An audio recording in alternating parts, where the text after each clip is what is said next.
Ке се решава проблемот со насобраната вода во централните улици во Просениково.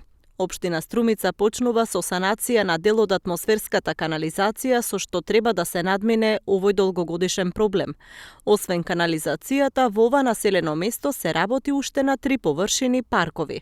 Овде сме сведоци дека имаме зафати на атмосферската канализација, со што ќе поставиме и решетка и го решаваме проблемот по пријави од граѓаните дека баш во центарот на селото се собира при секој поголем дожд се собира вода и нема одводнување, така да го решаваме и тој дел.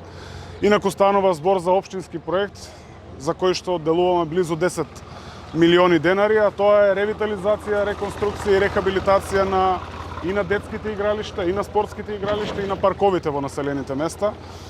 Денеска сме во Просениково со градежни активности, но секако овој проект има за цел да ги реконструира зелените површини и во населено место Дабиле, и во населено место Куклиш, и во населено место Рич, и секако во населено место Сачево, зашто веќе почнуваме со дел од градежните активности и ќе трае до завршување на оваа година.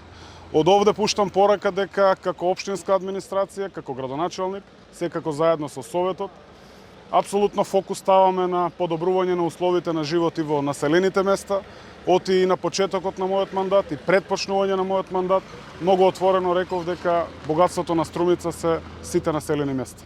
Освен во Просениково најавени се активности уште во 4 населени места – Сачево, Дабиле, Куклиш и Рич. Од локалната самоуправа најавуваат поголем фокус на населените места, со цел да се подобри квалитетот на живот на граѓаните во целата општина.